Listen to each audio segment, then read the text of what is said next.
नमस्कार, बहुत बहुत स्वागत है आप सभी का मेरे YouTube चैनल पर। ऐसे विषय पे बोलने जा रहा हूं जिस पे बात करने पर भी हमारा समाज हिचकिचाता है, जबकि ये कोई पाप नहीं है। काम वासना किसी भी इंसान की बड़ी स्वाभाविक प्रवृत्ति है। अंतर सिर्फ इतना है कि अत्यधिक किसी भी चीज का होना अच्छा नहीं होता, यानी अति बुरी होती है। लेकिन बदकिस्मती से होता भी है ऐसा कि बहुत सी जातकों की कुंडली में ऐसी स्थिति बनी होती है कि जातक के दिमाग में, जातक की सोच में यौन इच्छा या काम वासना थोड़ी अधिक होती है साधारण लोगों की तुलना में। और अपने इस स्वभाव की वजह से जातक समाज में बदनाम भी होता है, दंड भी प्राप्त करता है गलती कर बैठे तो। अब कई लोग कह सकते हैं कुंडली में योग है तो जातक ऐसा करेगा ही। जी नहीं, ये जरूरी नहीं है। अगर आपको पता है आपकी कमजोरी तो आप योग के द्वारा, मेडिटेशन के द्वारा, अच्छे साहित्य के अध्ययन के द्वारा अपने इन विचारों पे कंट्रोल कर सकते हैं। कंट्रोल करना आपके हाथ में है। अपनी गलती का दोष कुंडली पे मत डालिए। निश्चित तौर पे कुंडली पे योग है तो आप गलती कर रहे हैं, लेकिन जब आपको पता चल जाता है कि मेरी कुंडली में ऐसा योग है तो जातक इसे कंट्रोल कर सकता है। कुछ छोटे छोटे कॉम्बिनेशन में बताता हूं आपको। जैसे लग्नेश, कोई भी लग्न हो 1 से लेकर 12 के बीच में, द्वादशेश के साथ योग बना ले और अष्टम भाव में बैठ जाए। यानी मान लीजिए मेष लग्न की कुंडली है तो मंगल गुरु के साथ योग बनाते हुए, योग मतलब कंजंक्शन, दोनों एक साथ हो, तो मेष लग्न की कुंडली के अनुसार मंगल और गुरु दोनों एक साथ अगर अष्टम भाव में बैठ जाए तो यौन इच्छा जातक के मन में ज्यादा होती है। क्यों होती है, आप सिंपल सा बेसिक याद रखें तो आप समझ जाएंगे। द्वादश भाव जो होता है वो बेडरूम प्लेजर का भाव होता है। अष्टम भाव जो होता है वो गुप्त कर्मों का भाव होता है। यानी ऐसे काम जो आप समाज से छुप के करते हैं या करना चाहते हैं।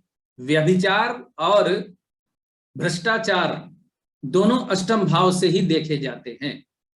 लग्नेश, द्वादशेश यानी लग्न का लॉर्ड और द्वादश भाव का लॉर्ड और पंचम भाव का लॉर्ड, क्योंकि पंचम भाव प्रेम का स्थान है। तो पंचमेश भी अगर यहां योग बनाकर अष्टम से संबंध बना दे तो प्रेम संबंधों में कामेच्छा, यौन इच्छा या वासना की अधिकता ज्यादा होती है। अब जरा विस्तार से समझिए चीजों को, पॉइंट्स को नोट्स कीजिए। पंचम भाव प्रेम का भाव, लग्नेश का पंचम से संबंध हो तो जातक रोमांटिक होता है। लेकिन यही लग्नेश पंचमेश आपस में योग बनाकर द्वादशेश के साथ योग बनाते हुए अष्टम में बैठ जाए तो जातक के अंदर यौन इच्छा ज्यादा होती है। अब यौन इच्छा ज्यादा होने के पीछे मूल बिंदु क्या है वो भी बताऊंगा अभी। कुछ बिंदु और सुन लीजिए। लग्नेश अगर सप्तम भाव में बैठा हो तो जातक विपरीत लिंगी के प्रति ज्यादा आकर्षित होता है। ज्योतिष के जरा से भी जानकार ये जानते हैं कि शुक्र कामेच्छा का मुख्य कारक है। तो शुक्र की राशि वृष में राहु अगर बैठा हो तो जातक के अंदर कामेच्छा ज्यादा होती है। शुक्र की राशि तुला में राहु बैठा हो तो जातक के अंदर कामेच्छा ज्यादा होती है। शुक्र राहु के साथ योग बना रहा हो तो कामेच्छा ज्यादा होती है। अब करेला और नीम चढ़ा यहां यह होता है कि यहां मंगल अगर साथ बैठ जाए तो यौन संबंधों में हिंसा का आगमन हो जाता है। यानी जातक जबरदस्ती करने पे भी तुल जाता है। आपने देखा कि मैंने मंगल और शुक्र दोनों का कंजंक्शन 3 जगहों पे दिखाया हुआ है वीडियो की शुरुआत में ही। तो इसे आप यूं समझें कि शुक्र कामेच्छा का कारक, मंगल शक्ति का कारक, युद्ध की सोच वाला ग्रह, और शुक्र स्त्री का कारक तथा मंगल पुरुष का कारक। इन दोनों का योग कुंडली में होकर अगर शुक्र मंगल द्वादश में बैठ जाए, अगर शुक्र मंगल अष्टम में बैठ जाए, तो जातक के अंदर काम इच्छा थोड़ी ज्यादा होती है। लेकिन यहां मैं एक बात और कहना चाहूंगा कि मंगल और शुक्र का योग देखते ही, विशेष करके किसी लड़की की कुंडली में मंगल शुक्र का योग देखते ही उसको व्यभिचारी की संज्ञा या उपाधि दे देने वाले जातक गलती करते हैं। क्या गलती करते हैं बताता हूं मैं। शुक्र और मंगल अगर एक साथ हो तो काम इच्छा होती है जातक के अंदर। अब मैं अगर ये कहूं कि किसी व्यक्ति के अंदर काम इच्छा ही नहीं है, कम ज्यादा एक अलग बात है, लेकिन किसी के अंदर थोड़ी कम होती है, किसी के अंदर थोड़ी ज्यादा होती है, तो कामेच्छा होती है, ज्यादातर लोगों के अंदर होती है और बहुत से लोगों के अंदर कामेच्छा ज्यादा होती है। आवरण ओढ़े रहते हैं और समाज में जरूरत भी है आवरण ओढ़ने की, ये अलग बात है, लेकिन सिर्फ मंगल शुक्र का योग होने पर कामेच्छा ज्यादा होने के बावजूद जातक इसका इस्तेमाल नहीं करता।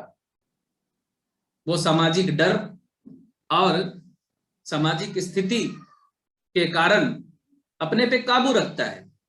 मंगल शुक्र का ये योग व्यभिचार में परिवर्तित तब हो जाता है जब इसमें राहु का योगदान होता है। आप जानते हैं राहु एम्प्लीफाई करता है किसी भी चीज को। राहु किसी भी ग्रह के साथ बैठेगा तो उस ग्रह के गुणों को दुगना चौगुना कर देता है।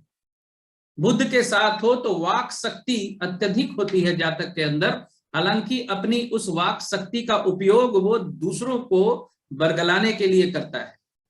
इसी तरह अगर राहु शुक्र और मंगल के साथ योग बना दे और द्वादश तथा अष्टम में बैठ जाए, साथ ही सप्तमेश अगर साथ हो तो विवाहित जीवन में व्यभिचार करेगा, पंचमेश अगर साथ हो तो विवाह के पहले प्रेम संबंधों में व्यभिचार करेगा।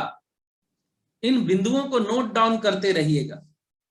यौनेच्छा अधिक होने का एक और योग भी होता है कि मंगल अगर शुक्र की राशियों यानी वृष में और तुला में बैठा हो तो भी जातक के अंदर यौनेच्छा ज्यादा होती है। लेकिन आपको प्लस माइनस करते हुए इन चीजों को समझना है कि मंगल के साथ शुक्र अगर होगा तो यौन इच्छा थोड़ी और ज्यादा होगी, और राहु साथ होगा तो यौन इच्छा जो है उससे भी ज्यादा होगी। अब जो बात मैंने कही इसके पहले कि शुक्र और मंगल एक साथ होते हुए भी, यौन इच्छा ज्यादा होते हुए भी जातक इसे काबू में रखने में कामयाब रहता है और रख लेता है, लेकिन राहु का योग यहां पर जातक काबू नहीं रख पाता, व्यभिचार कर बैठता है और समाज में बदनामी झेलता है। यानी राहु आउटबस्ट करवा देता है, चीजों को बाहर निकाल देता है। राहु दबा नहीं पाता अपने विचारों को। राहु का योग गलत कर्म करवा देता है जातक से। कुछ बिंदु और हैं, समझ लीजिए उसे भी।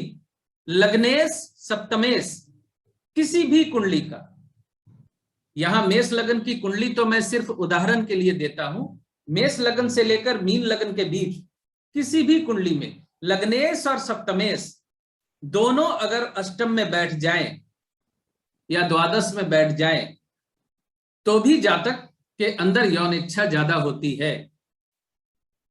लग्नेश और सप्तमेश के साथ, यानी लग्नेश और सप्तमेश अष्टम में हो और द्वादश में हो और वहां उसे मंगल शुक्र और राहु का योग मिल जाए तो स्थिति ज्यादा खराब हो जाती है।